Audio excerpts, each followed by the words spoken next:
December 20, 1943, 1:47 p.m. Somewhere over Oldenburg, Germany, Franz Stigler's breath fogged inside his oxygen mask as he climbed through frigid air at 22,000 feet. His Messerschmitt Bf-109 fighter clawed upward, the Daimler-Benz engine howling. 4 days before Christmas, and he was hunting. The radio crackled. Fragmentary reports from other pilots, the controlled chaos of aerial combat winding down. The American bomber stream had passed, heading north toward the coast, leaving trails of black smoke from the unfortunate ones that hadn't made it. Franz was looking for stragglers. The damaged ones. The slow ones. That's when he saw it. A speck against gray clouds moving with sluggish desperation. Franz advanced his throttle, and the 109 surged forward. As he closed, the speck resolved into a B-17 flying fortress. But this one was alone. Franz positioned himself behind the bomber, settling into the classic attack position. His approach was textbook. Throttle back, work the rudder, center the gun sight. The B-17's tail grew larger. He could see the tail gunner's position clearly now, the twin 50 caliber machine guns that could shred his fighter. Franz's gloved finger hovered over the trigger. One squeeze, just 1 pound of pressure, and his wing-mounted cannons would erupt. Whoever fired first and straightest was the man meant to live. He squinted through his gun sight, waiting for the tail gunner's muzzle flash. His finger arched on the trigger, but nothing happened. The tail guns pointed lifelessly toward Earth. Franz's eyes narrowed. Something was wrong. Then he saw it. The left horizontal stabilizer was gone. Not damaged. Gone. Shot completely away, leaving only a 3-foot stub where 16 feet of critical control surface should have been. Mein Gott, Franz muttered. How are you still flying? He closed to 100 yards. The bomber's wings filled his windscreen. Time to shoot. His finger tightened, but still those tail guns didn't move. Franz eased closer, close enough to see why. Shell fragments had obliterated the tail gunner's compartment. The plexiglass was blown away. Fist-sized punctures marked where 20mm cannon shells had punched through, and there, barely visible, Franz saw the gunner. The man's fleece collar was dark with blood, frozen blood. Icicles of it hung from the gun barrels. Franz lifted his finger from the trigger. Had seen hundreds of damaged bombers limp home from battle, but he had never seen anything like this. Every foot of the bomber's olive-drab paint was pockmarked with silver holes. The metal skin looked like someone had worked it over with an ice pick. He kicked his rudder pedal and swung his fighter past the tail to fly along the bomber's right side. He needed to understand how this machine was still in the air. The boy in him had awakened, and the warrior had fallen silent. The nightmare had begun 8 hours earlier. December 20th, 1943. 5:30 a.m. Kimbolton Army Air Station, England. Charlie Brown stood in pre-dawn darkness outside the briefing hut, exhaling clouds of vapor into freezing air. He was 27 years old, though his paperwork said 21. Charlie had lied about his age to join the Army Air Forces. Now, waiting for his first combat mission, he wondered if lying had been such a good idea. Cold enough for you, Skipper? Second Lieutenant Al Doc Sadok, his bombardier, had a crooked grin and easy confidence. I've been colder, Charlie lied. Yeah? When? Never, Charlie admitted, and Doc laughed. They filed into the briefing hut with nearly 100 men. Charlie found a seat flanked by his co-pilot, Second Lieutenant Spencer, Pinky, Luke, and Doc. Around them sat the other 8 men of their crew. The men Charlie would trust with his life starting in hours. They called themselves the Quiet Ones. The briefing officer pulled back the curtain covering the wall map, revealing a red ribbon stretching from England across the North Sea into Germany. The ribbon ended at a name that made the room fall silent: Bremen. Charlie felt his stomach tighten. Bremen meant the Focke-Wulf aircraft factory. It meant flak batteries. Lots of them. It meant German fighters rising by the dozens. "Gentlemen," the briefing officer began. Day's target is the Focke-Wulf production facility at Bremen. Intelligence estimates approximately 250 anti-aircraft guns defending the target area. Charlie stopped listening to the numbers. They were all bad. Expected casualties 15 to 20%. That meant 30 to 40 bombers wouldn't be coming home. This was the 379th Bomb Group's first mission to Bremen. It was Charlie Brown's first mission anywhere. After the main briefing, Charlie learned his position in the formation. When the briefing officer announced it, Charlie felt the bottom drop out of his stomach. Purple Heart Corner. The lowest position in the lead formation, exposed to flak from below, vulnerable to fighters attacking from beneath. First Lieutenant Walter Walt Reich caught Charlie's eye and gave him an apologetic shrug. Somebody had to fly Purple Heart Corner. Today, it was the new guy. Charlie gathered his crew. Flight engineer Hugh Frenchy Eckenrode, waist gunner Alex Russian Yelisenko, ball turret gunner Sam Blackie Blackford with his perpetual grin, and tail gunner Herbert Eckie Eckenrode. "This is it," Charlie said. "Everything we've trained for. We stick together, we watch each other's backs, we come home together." 10 heads nodded. 10 sets of eyes looked back at him with trust. Charlie wasn't sure head earned. 4 days before Christmas, and he was about to fly into the most heavily defended airspace in the world. The truck ride to the aircraft was silent, except for the diesel engine's growl. Through the open rear gate, Charlie could see other trucks following, headlights cutting through pre-dawn gloom. Each man carried bulky survival gear: parachute pack, Mae West life preserver, heated flight suit, oxygen mask, flak vest, helmet. Dressed for high-altitude combat, they looked like deep-sea divers preparing to descend into an alien world.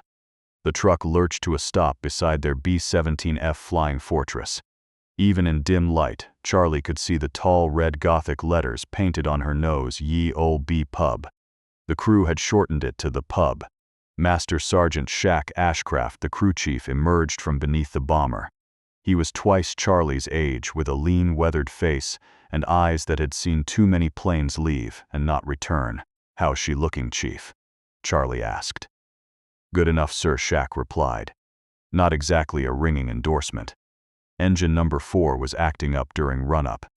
"She seems okay now, but I'd keep an eye on her." Charlie nodded, filing away the warning.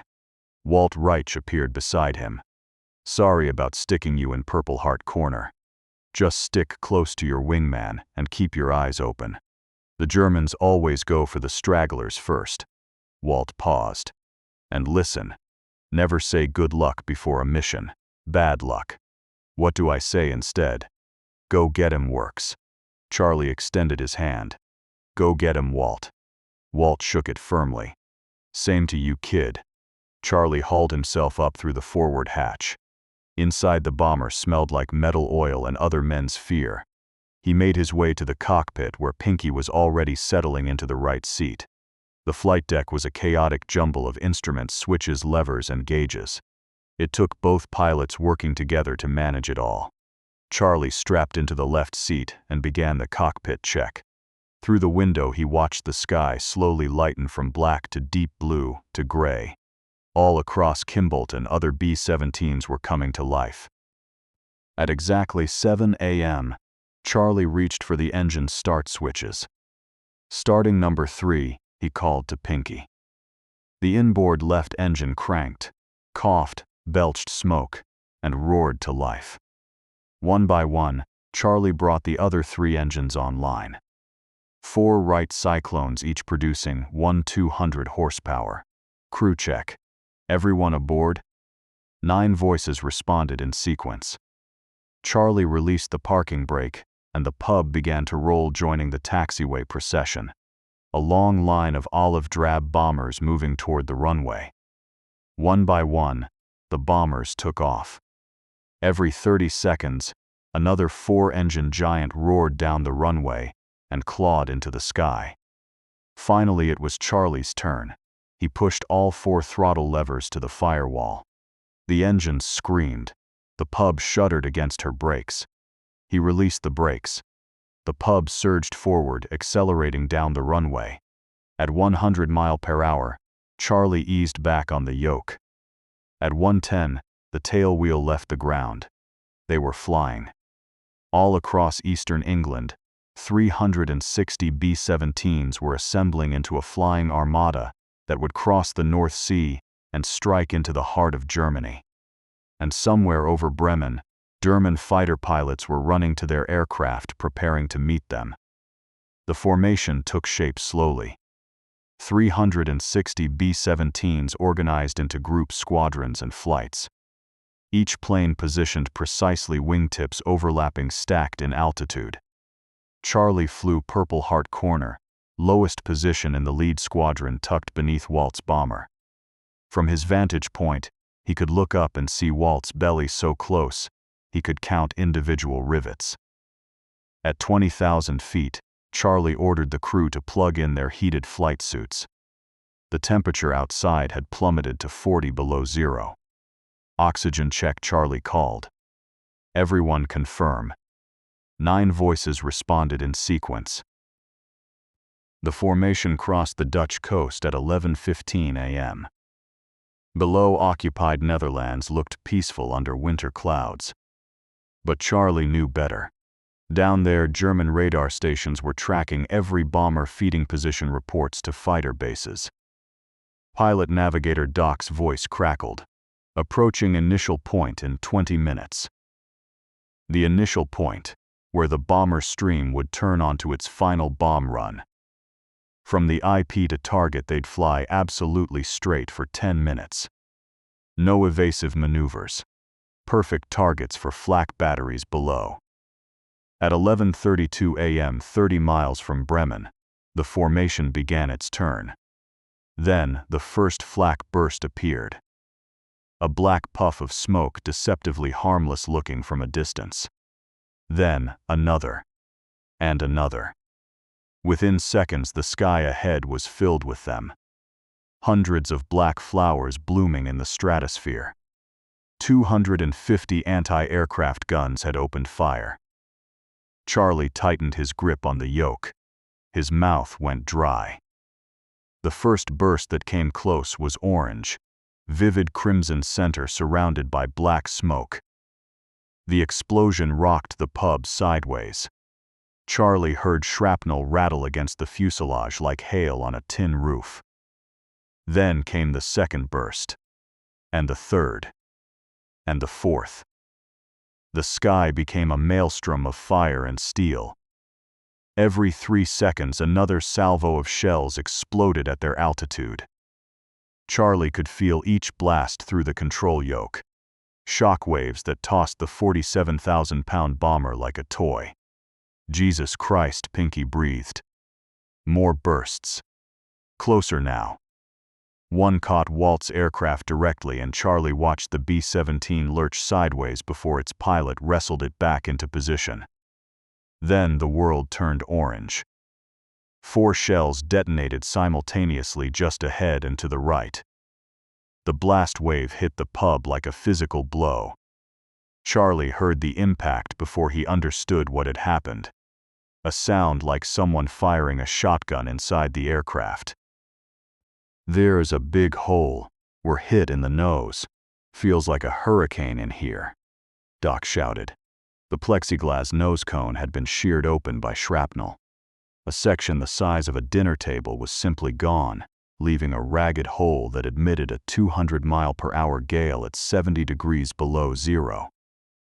In the cockpit, Charlie felt the temperature plunge. Ice crystals formed on the instrument panel. Pilot flight engineer Frenchie's voice cut through the chaos. "We're losing oil pressure on number 2. Charlie's eyes snapped to the engine gauges. Number 2, the inboard left engine, showed dropping oil pressure. Through his side window he could see smoke trailing from the cowling.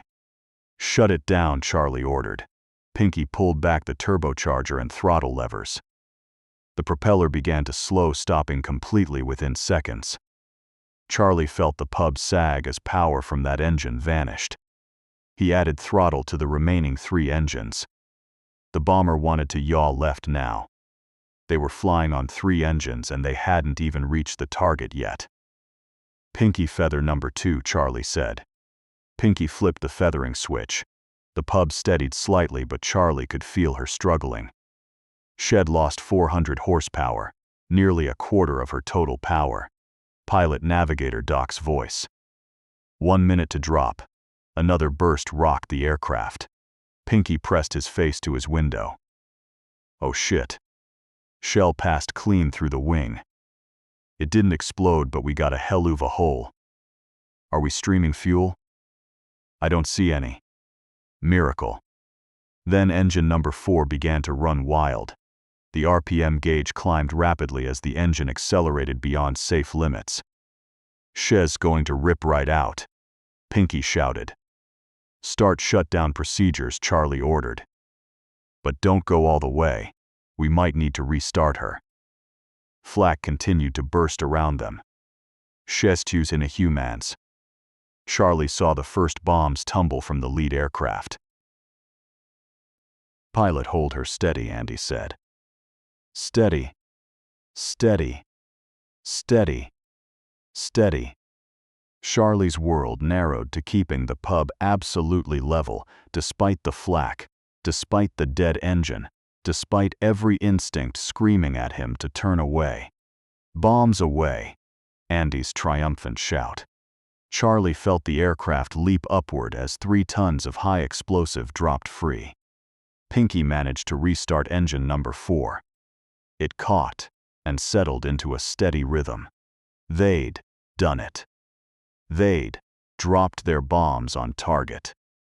Now they just had to survive the flight home. The formation turned away from Bremen. Charlie followed Walt through the turn-keeping position even as the pub struggled on reduced power. Behind them, 2.6 million pounds of American iron rained down on Bremen. But Charlie had no time to think about that. The sky was empty of friendly fighters. Their escort had already turned back. They were alone. And engine number 4 was starting to act up again. The pub was falling behind. Not dramatically, but in formation flying even a 5-mile-per-hour speed deficit was catastrophic. "Pinky, what's our airspeed?" 140 indicated. Normal cruise was around 160. Charlie looked up and watched Walt's bomber begin to pull away. The formation was leaving them behind. And beside them, matching their speed, was Walt. Charlie keyed his radio. "Goldsmith lead. This is Goldsmith 20. We're having engine trouble. Falling back. Roger 20. I'm staying with you." Through his windscreen, Charlie could see smoke trailing from Walt's left wing. Both engines on that side damaged. Walt's bomber was struggling too. 2 damaged aircraft falling behind the formation, losing the protective umbrella of overlapping machine gun fields. The rest of the 8th Air Force passed overhead, their shadows flickering across the pub's wings. Charlie watched them go with a sinking feeling. Engine number 4 gave a violent shudder. Pinky immediately began the shutdown restart procedure. The engine wound down, but they'd lost another 200 feet of altitude. "We can't keep doing this," Pinky said quietly. "I know," Charlie replied. They were still 90 miles from the North Sea. 90 miles of occupied territory crawling through the sky on 3 engines. Charlie glanced at Walt's bomber still holding position off his right wing. Walt could have stayed with the formation, but had chosen to stay. Then Pinky tugged Charlie's arm, drawing his attention to Walt's plane. Smoke was pouring from both engines on Walt's left wing. Not thin gray trail, thick black smoke. Walt's voice came over the radio, strained. 20, I've got fire warning lights on number 1 and 2. Trying to extinguish. Charlie watched Walt's bomber begin to descend, diving in an attempt to blow out the flames. Charlie followed, keeping formation, but the smoke from Walt's aircraft only grew thicker. They descended through a cloud bank. When they emerged below at 24,000 feet, the main formation was barely visible as distant specks. Walt's voice came over the radio again. Fear beneath the professional calm. "I can feel. You can do an axgen." Walt's voice came bland. "Fire's not going out. You're going to have to take her lower." "We're right behind you," Charlie said. Walt's bomber dove steeper. Charlie followed. The altimeter unwound rapidly. 23,000, 22,000, 21,000 feet. The cloud layer below them looked solid. Walt's bomber approached the clouds and disappeared into them, trailing smoke. Charlie followed, plunging the pub into the white mist. Then through the headset, Walt's voice: "Desperate bandits. Fighters attacking from below." Machine gun fire rattled in the background of Walt's transmission. "Lead, this is 20, Charlie called. "We're coming through the clouds." "Hold on." No response. Just static, and beneath it the faint sound of explosions. Charlie held his heading, willing the pub through the clouds faster. Then they broke through into clear air. Charlie's eyes scanned frantically. There, off to the left, still descending smoke pouring from the entire left wing now. And around it, like sharks circling wounded prey, were 5 German fighters. Messerschmitt Bf-109s. Charlie watched helpless as tracer rounds stitched into Walt's fuselage. The bomber shuddered under the impacts. Walt's voice cut through the radio one last time. "Everybody bail out." Then an orange flash erupted from Walt's left wing. The fuel tanks had gone up. The explosion tore the wing away from the fuselage, and Walt's bomber became a falling torch. Through the ball turret, Blackie watched the fireball tumble through the sky. He saw dark shapes falling away. Parachutes, he hoped. Something bad just happened. Blackie reported to Charlie. Charlie didn't respond. He stared at the empty sky where Walt's bomber had been. Walt Reich, his flight leader, his wingman, gone in seconds. 10 men incinerated or falling through 20,000 feet of empty air. And the pub was now completely alone. "Bandits." Ecky's voice exploded from the tail position. 5-109-6 Olo Glow. "They're coming up." Charlie's paralysis shattered. The same fighters that had killed Walt were climbing toward them. "Bandits." Andy's voice from the nose. 12 o'clock high. A whole pack of them. Charlie looked up and ahead. There, silhouetted against bright clouds, were 8 more German fighters climbing in trail formation. Focke-Wulf, Fevu-190s. Charlie could see yellow numbers on their fuselages, and the yellow band painted ahead of the tail. Jagdgeschwader 11. Fighter Wing 11. 13 German fighters versus 1 crippled B-17 flying on 3 engines with no friendly support within 50 miles. They were trapped. "Doc, give me a course," Charlie shouted. "Fastest way out of Germany." From the nose compartment, where 70 below zero wind was howling through the shattered plexiglass, Doc tried to work with charts that kept trying to blow away. Despite the sub-zero temperature, Doc was sweating. The fighters ahead began to split up, positioning themselves for a coordinated attack. Textbook fighter tactics. Behind the pub, the 5 Bf-109s were climbing fast. Charlie's mind raced through his options. Turn left, fighters were there. Turn right, more fighters. Climb, the 190s above were already higher. Descend, that's where Walt had gone, and Walt was dead. There was no good choice, only degrees of bad. The sky around the pub erupted into chaos. The attack came from every direction at once. 2 FAV-190s dove from above, their trajectories crossing with the pub in the middle. Charlie saw muzzle flashes from their wing-mounted cannons. Bright orange strobes. Then the shells arrived. The first rounds punched through the pub's right wing with sounds like hammers striking a steel drum. 20mm high explosive shells, each one detonating on impact, blowing fist-sized holes through aluminum. Charlie felt the impacts through the control yoke. The bomber shuddered but kept flying. "Return fire," he ordered. Frenchie's top turret swiveled and opened up twin .50 calibers, rattling at 200 rounds per minute. Spent brass casings rained into the cockpit, bouncing off the instrument panel. But they were firing at targets moving at over 400 miles per hour. The German fighters flashed past in fractions of a second. Another FAV 190 dove from the left. This pilot's aim was better. His shells walked up the pub's left wing from root to tip, each impact creating a small explosion. "We're hit," Frenchie called. "Hydraulic leak left side." A Bf 109 attacked from behind and below, Ecke's sector. Charlie heard the tail guns open fire, a sustained burst that lasted 3 seconds. But another was already taking its place. The attacks came in waves now, the German fighters working in pairs. One would dive, drawing defensive fire, while his wingman attacked from a different angle. Charlie threw the pub into a violent turn. Not a gentle bank, but a maneuver that pushed the bomber to the edge of its structural limits. The world outside tilted crazily. The artificial horizon showed an 80-degree bank angle, but it worked.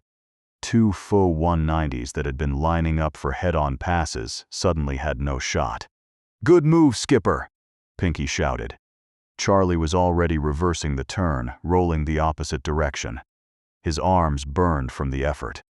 Through his headset he could hear multiple voices overlapping. "Got one at 9 o'clock.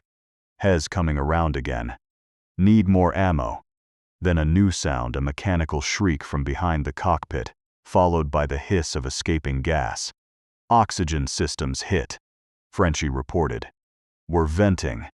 Charlie glanced at the oxygen pressure gauge. The needle was falling rapidly. At 24,000 feet they had maybe 5 minutes before hypoxia would render them unconscious. "Doc, how far to lower altitude?" "Still working on it." Another attack.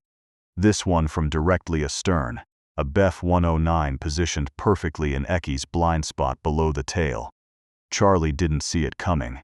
He only knew it was there when shells ripped into the pub's tail section. The bomber lurched violently. Charlie felt the control yoke suddenly go light. The sickening sensation of flight controls losing connection. "Ecke," Charlie called. "Tail gunner report." No response.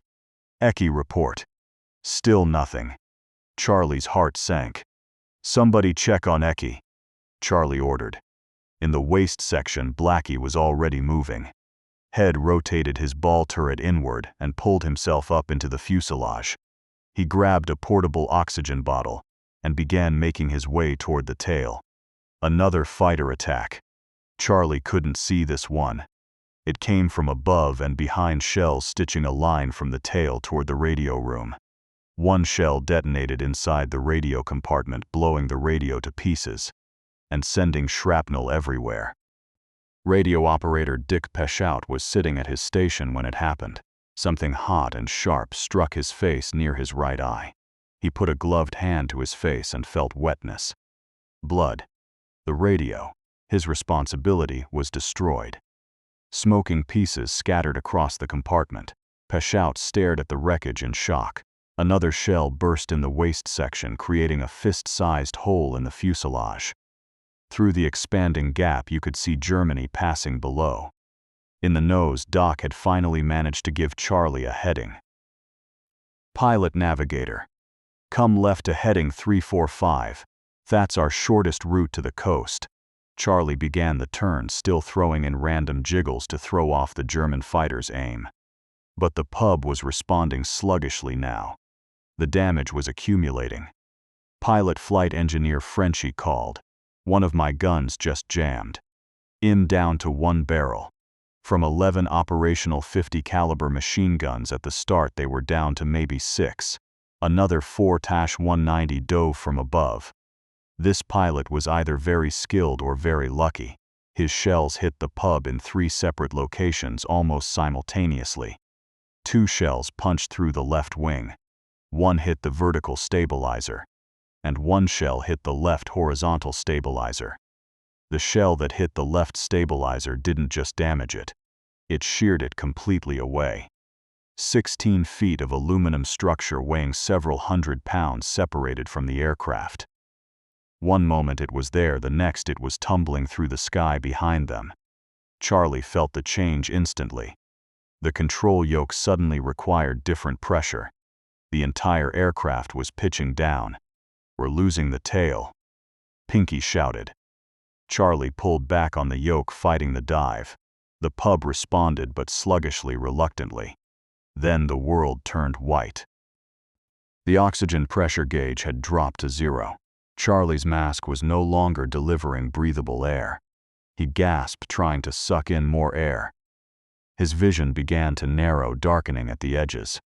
Beside him, Pinky slumped forward, unconscious. Charlie tried to speak, to call out a warning, but his tongue felt thick and useless. The German fighters were still attacking. He could hear the guns firing, feel the impacts. But it all seemed distant now. His last conscious thought was of the pub herself. This machine that had carried him through hell, now mortally wounded and falling. Then the darkness rushed in. The B-17 with the red letters, Ye Olde Pub, on her nose entered a spin, falling through the German sky. No one was flying her anymore. The pub fell. From 24,000 feet she plummeted in a slow, flat spin. Not a tight spiral, but a lazy rotation covering about 1 revolution every 3 seconds. The missing left horizontal stabilizer had destroyed her pitch stability. 22,000 feet. Inside the aircraft, anyone not strapped down was thrown against bulkheads by centrifugal force. In the waist section, Blackie grabbed anything bolted down. 20,000 feet. In the tail, Eckie was beyond caring. The 20mm shell that had hit his compartment had detonated on impact, filling the small space with white-hot shrapnel. Head died, instantly killed at his guns. 18,000 feet. The spin changed character. As air grew denser at lower altitude, the pub's remaining control surfaces began to bite more effectively. The lazy flat spin transitioned into a nosedive. 16,000 feet. 14,000 feet. 12,000 feet. The German countryside rushed up to meet her. 10,000 feet. In the cockpit, something changed. The air at this altitude contained enough oxygen to sustain life. Charlie Brown's eyes fluttered open. His first sensation was falling. Not flying. Falling. Hiss. Stomach was in his throat. The altimeter showed 9,400 feet, and unwinding so fast the needle was a blur. Through the windscreen directly ahead he could see. His hands found the control yoke. "Pinky!" he screamed. His co-pilot remained unconscious, slumped in his harness. Charlie reached across and tore Pinky's mask away. "Wake up! Damn it, wake up!" 8,000 feet. Charlie hauled back on the yoke with both hands. The pub didn't respond. At terminal velocity, the aerodynamic forces were overwhelming. 7,000 feet. Charlie toggled the flap controls. The wing flaps extended into the slipstream, creating drag. The dive angle decreased fractionally. 6,000 feet. He could see people now. Tiny figures in the streets looking up. 5,000 feet. "Come on," Charlie whispered. "Come on. Come on. Come on." 4,000 feet. Something shifted. The nose came up slightly. Not much. Maybe 5 degrees. But it was movement. 3,000 feet. Charlie's arms trembled from the effort. Head planted his feet on the rudder pedals, using his legs for leverage to pull the yoke harder. The nose came up more. 10 degrees from vertical. 15. 20. 500 feet. The trees and houses of Oldenburg's suburbs were terrifyingly close. Charlie could see shingles on roofs. 2,000 feet. The nose reached 30 degrees from vertical. 40. The pub was transitioning from a dive into a descent. 45 degrees. Level with the horizon. 1,500 feet. Charlie felt the yoke suddenly lighten as airspeed decreased. The bomber was flying again. Barely crippled but flying. She leveled out at 200 feet, low enough that Charlie could see expressions on the faces of Germans below. They stood in their streets, frozen in amazement, watching the impossible bomber roar over their homes. The slipstream blew shingles from roofs. Windows rattled. Then they were past the city, skimming low over countryside, and Charlie finally allowed himself to breathe. The pub had just fallen nearly 5 miles and somehow pulled out. Beside him, Pinky stirred, coughing. His eyes opened, went wide, seeing how low they were flying. What? How? I don't know, Charlie said honestly. I don't know. 30 miles to the north, at Jever Airfield on the German coast, Franz Stigler's Messerschmitt touched down after a brief refueling stop. Ground crew swarmed his fighter, connecting fuel hoses. Franz climbed down and stretched. The battle over Bremen had been fierce. Head engaged the bomber stream, made several passes, but hadn't scored a confirmed kill. A mechanic approached. Oberleutnant Stigler. You're refueled and rearmed. Ready to go back up? Franz looked at the northern sky. Somewhere up there the American bomber stream was limping home, and where there were bombers there were stragglers. One more kill. That's all he needed for the Knight's Cross. Yeah, Franz said. I'm going back up. Within minutes, Franz was airborne again, climbing through the cold German sky, scanning for bombers. At 8,000 feet he spotted it. A lone B-17 flying low and slow, heading toward the coast. No formation. No escort fighters. Just one bomber alone and vulnerable. Franz's pulse quickened. This was it. His 28th victory. He advanced his throttle and turned to intercept. Aboard the pub, Charlie was fighting to keep the crippled aircraft flying. Every control input required thought and compensation. The missing stabilizer meant the bomber constantly wanted to pitch and roll left. Charlie had to hold steady right pressure on the yoke and constant right rudder just to maintain level flight. Altitude check, he said to Pinky, now fully conscious. 2,400 feet. We're holding for now. The German coast was visible ahead, maybe 15 miles. Beyond it, the North Sea stretched gray and forbidding. Then Blackie's voice crackled over the intercom from the ball turret. Skipper, we got a problem. Big problem. What is it? Thierry's a 109 behind us. Hez closing fast. Charlie's stomach dropped. Where is he? 7 o'clock low, coming up fast. Range maybe 600 yards. 500. Charlie tried to turn his head to look back. Can you engage him? Negative. My guns froze up during that last attack. Frenchie?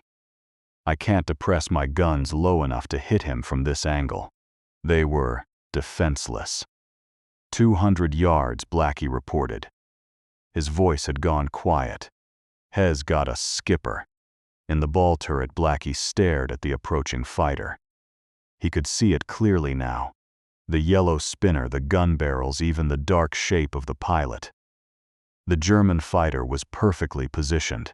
One squeeze of the trigger, and the pub would fall in burning pieces. Blackie waited for the muzzle flashes that would signal his death. But they never came. Inside the Messerschmitt, Franz Stigler's finger rested on the trigger, 1 pound of pressure away from firing. Through his gun sight, he could see the B-17's tail clearly. The twin 50 caliber guns. The narrow compartment. The left horizontal stabilizer that was... Franz's eyes widened. The left horizontal stabilizer was gone. Not damaged. Gone. Just a stub remained where 16 feet of control surface should have been. Mein Gott, Franz breathed. How are you flying? His finger lifted slightly from the trigger. Franz dropped lower, positioning himself directly behind the bomber at 100 yards. From this distance he could see into the tail gunner's compartment. What he saw made his blood run cold. The compartment was destroyed. Shrapnel had torn through it. The plexiglass was shattered. And the tail gunner himself was slumped over his guns, the fleece collar of his flight jacket dark with blood. Frozen blood. Icicles of it hung from the gun barrels. Franz's finger came completely off the trigger. This wasn't a military target anymore. This was a flying coffin barely staying in the air, crewed by men who were probably more dead than alive. The warrior in Franz told him to shoot. The bomber had just attacked Germany. The crew were enemies. He would earn his Knight's Cross. But another voice spoke, the voice of his brother August, killed in 1940. The voice of his mentor Gustav Roedel, who had taught him that being a fighter pilot didn't mean being a murderer. Franz looked at the dying bomber, at the dead tail gunner, and made a decision. He pushed his throttle forward and swung his fighter out to the right, pulling alongside the B-17. Inside the pub, everyone saw it happen. "Wes not shooting Blackie," said disbelief clear in his voice. "He pulled alongside us. Hess just flying there." In the cockpit, Charlie glanced to his right and felt his heart nearly stop. The Messerschmitt was so close, Charlie could see the pilot's face. The German was looking directly at him, their eyes meeting across 50 feet of empty air. Charlie had expected death. Instead, he got something incomprehensible, a German fighter pilot flying formation with him. "What the hell is he doing?" Pinky whispered. Franz maintained position off the pub's right wing close enough that their wingtips nearly overlapped. His eyes scanned the bomber systematically. The nose was blown away, huge ragged holes in the plexiglass. The right wing was pockmarked with hundreds of bullet holes, each one a silver puncture in the olive drab paint. The waist section had been torn open by cannon fire. Through the exposed ribs, Franz could see the crew inside, men huddled together, tending wounded, trying to stay alive. The tail section was a nightmare. The entire left stabilizer gone. The right stabilizer holed. The tail gunner dead at his post. Every foot of the aircraft bore evidence of catastrophic damage. And yet she was flying. Franz shook his head in amazement. Then movement caught his eye. The ball turret beneath the bomber was rotating, the twin guns swiveling toward him. Franz looked down and met the eyes of the ball turret gunner, Blackie. Their gazes locked. The American gunner was young, maybe 20. His eyes were wide with fear and confusion. His hands gripped the turret controls, but the guns remained motionless, probably frozen. For a long moment they simply looked at each other. Blackie's hands came together in his turret. He pressed his palms together in prayer. The simple humanity of it hit Franz like a physical blow. These weren't faceless enemies. They were terrified boys, wounded and dying, trying desperately to get home. Just like August had been when his night fighter went down. "You poor bastards," Franz said quietly. He made his decision. Looking ahead, Franz could see the German coast approaching, 5 miles, maybe less. He knew what waited there. Flak batteries, anti-aircraft guns that would see a lone B-17 as target practice. If Franz left now, those guns would finish what the fighters had started. Franz advanced his throttle slightly, pulling ahead of the B-17.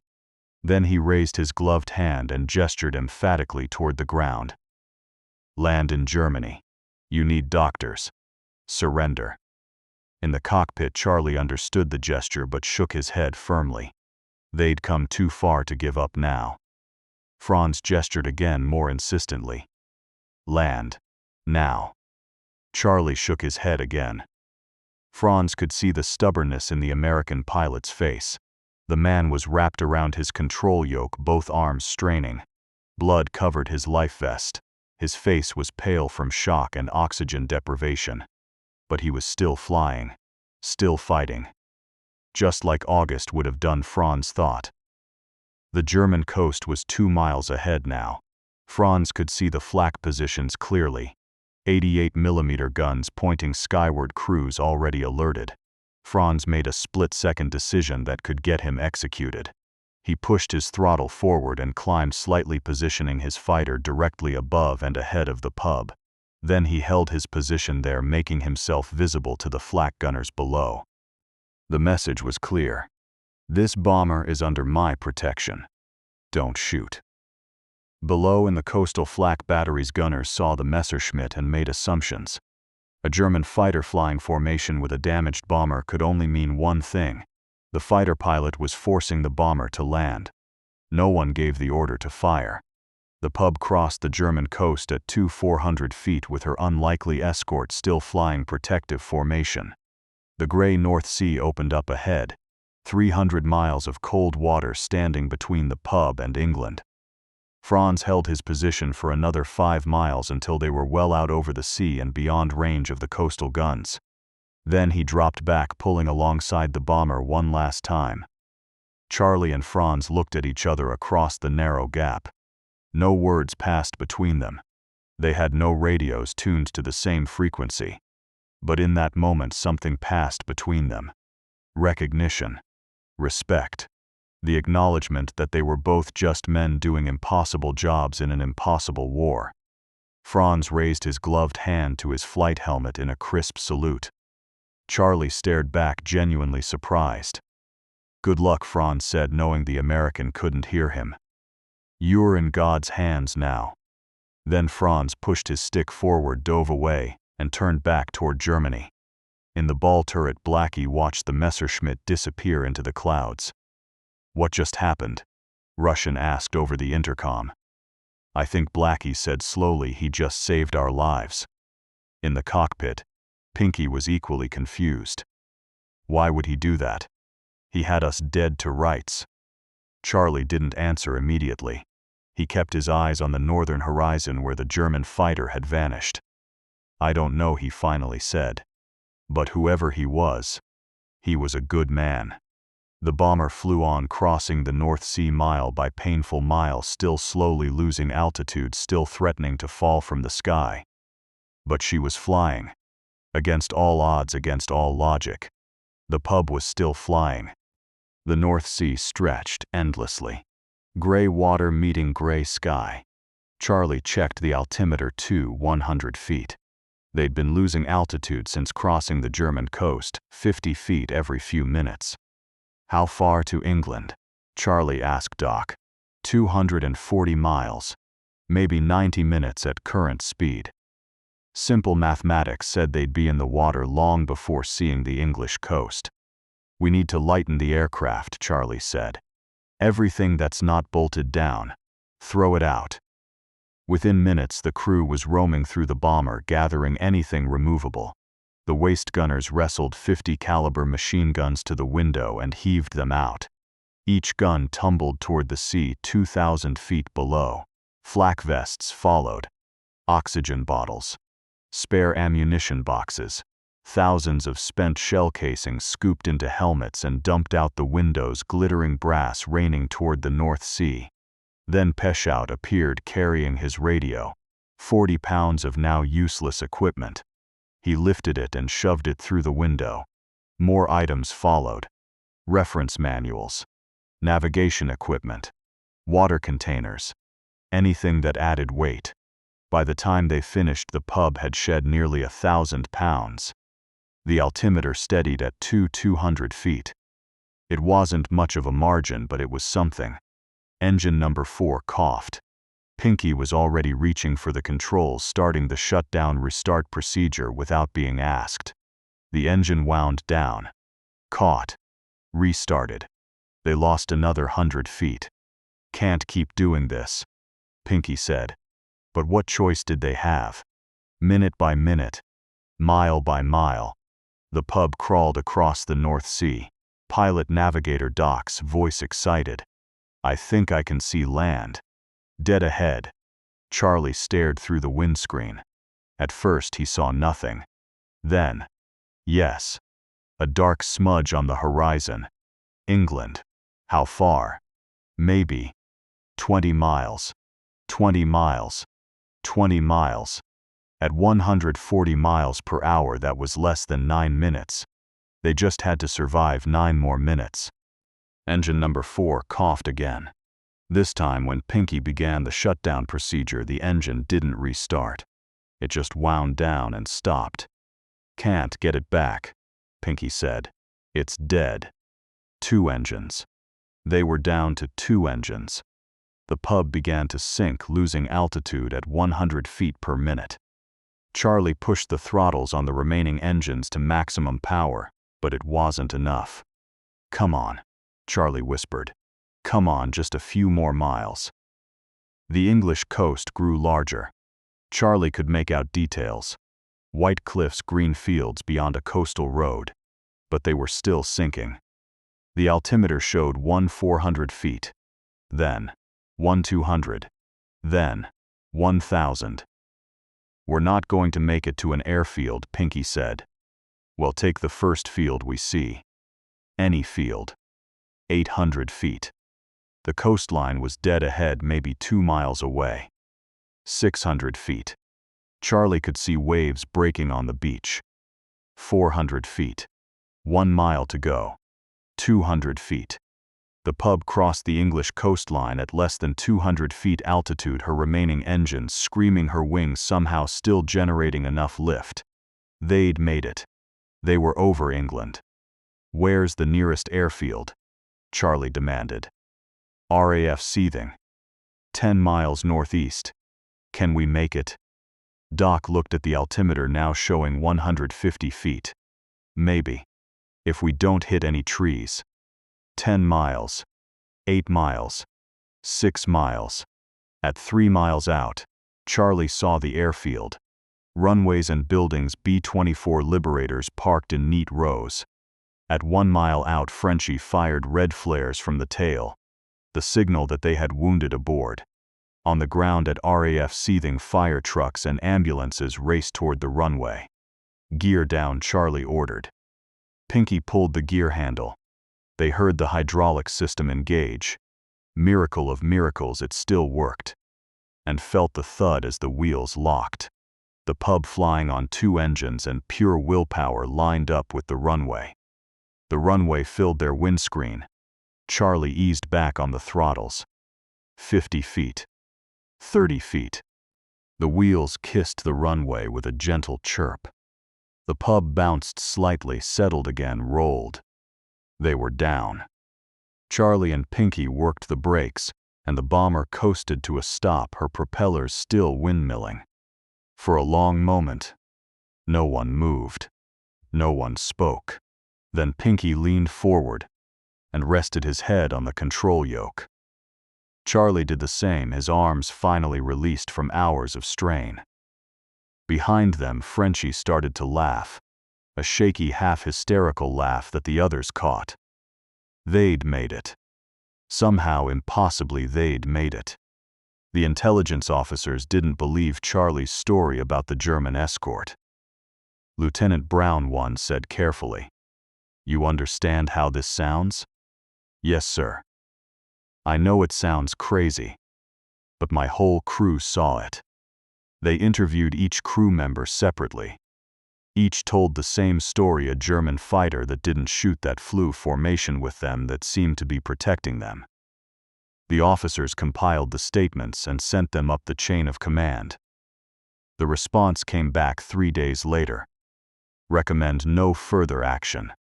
Crew likely experiencing combat stress. Matter closed. In other words, we don't believe you, stop talking about it. Charlie was furious. We know what we saw. But Bob Harper, the base intelligence officer, pulled him aside. Let it go, Lieutenant. You and your crew are alive. That's what matters. The brass doesn't want to hear about chivalrous Germans. But it happened. I believe you, Harper said quietly. But officially, it never happened. You understand? Charlie understood. So he stopped talking about it. It became an unspoken thing. The memory of the enemy who had become for 10 minutes something like a guardian angel. Years later, Charlie would wonder about that pilot. Who was he? Why had he done it? Had he survived the war? But for now, in December 1943, he had 29 more missions to fly. The years passed. Charlie Brown retired from the Air Force, settled in Florida, and rarely spoke about the war. The German pilot remained a private memory. Franz Stigler emigrated to Canada in the 1950s, built a successful business, and tried to forget the war. But he couldn't forget the bomber. In quiet moments he would see it. That shattered B-17 barely flying, the dead tail gunner, the crew huddled in the exposed fuselage. Had they made it? Or had he simply delayed their deaths? The question gnawed at him for decades. In 1990, 46 years after the encounter, Franz placed a notice in a veterans newsletter, seeking American bomber crew from encounter on December 20, 1943 over Germany. Badly damaged B-17 escorted to safety. In Florida, Charlie Brown read the notice. His hands shook. After 46 years of silence, someone else remembered. He picked up a pen and began to write. 3 days later in Vancouver, Franz Stigler opened a letter from Florida. His hands shook as he read it. The date was right. December 20, 1943. Bremen. The damage described matched exactly what had seen, which meant the bomber had made it home. After 46 years of wondering, he finally had his answer. They'd made it. The crew had spared had survived. His mercy hadn't been meaningless after all. Franz called Charlie. They talked for 2 hours that first call. Why did you do it? Charlie asked. You could have shot us down easily. Franz was quiet for a moment. You were already dead. Shooting you would not have been combat. It would have been murder. You saved our lives, Charlie said. I did what honor required, Franz replied.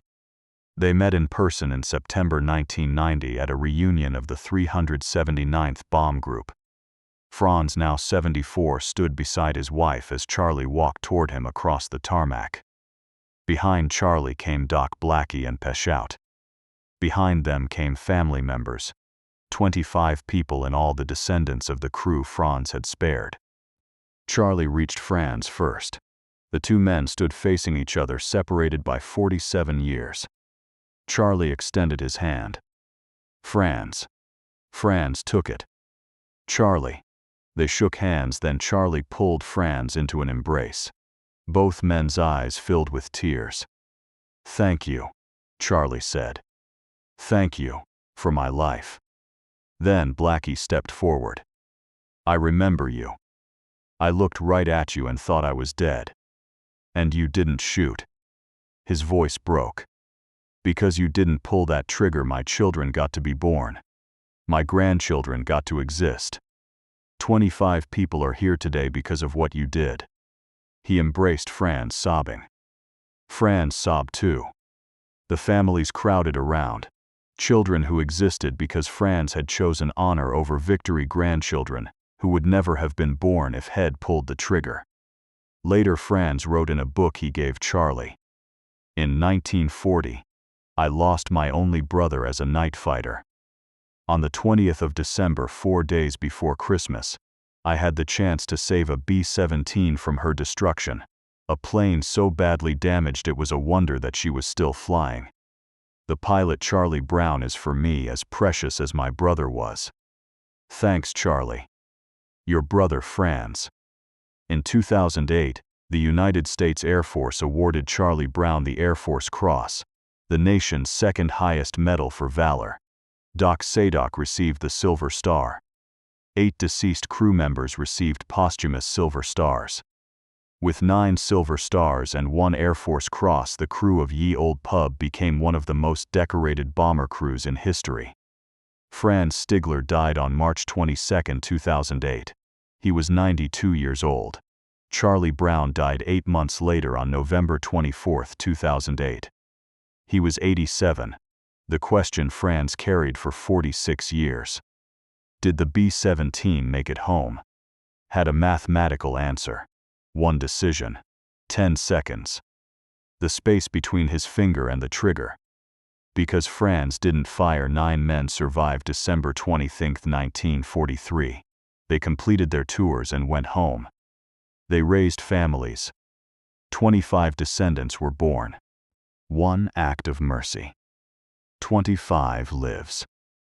The B-17 Flying Fortress was designed with redundancy in every system. 4 engines when 2 would suffice. Compartmentalized structure that could absorb tremendous damage. Control surfaces that could compensate for catastrophic failures. But no engineer designed the B-17 to survive what happened to the pub on December 20, 1943. No engineer calculated that a bomber could fly with half its tail shot away. No engineer predicted that a crew could recover from a 5-mile death spiral. And absolutely no engineer could have predicted that a German fighter pilot would choose mercy over victory. The official statistics say bombers with major structural damage had a 15% survival rate. Bombers separated from formation and attacked by fighters had an 80% loss rate. The pub checked every box for certain death. But she didn't die. Not because of her engines, though they kept running when they shouldn't have. Not because of her structure, though it held together when it shouldn't have. Not because of her pilot, though Charlie's skill saved them. The pub survived because of something that couldn't be quantified: one man's choice to honor a code that had nothing to do with orders or military necessity. Franz Stigler chose honor over advancement. Mercy over victory. Conscience over career. And in doing so, he proved that even in the darkest moments of humanity's darkest war, some things remained sacred. German pilots never expected American B-17 crews to keep flying after losing half their tail. But most of all, they never expected one of their own to let the enemy go home. Franz Stigler did the unexpected. He did the impossible. And for 46 years he wondered if it mattered. When he finally learned the answer, he understood something profound. His mercy hadn't just saved 9 lives that day. It had created 25 new lives in the decades since. It had proven that honor exists even in war. It had shown that enemies can become brothers.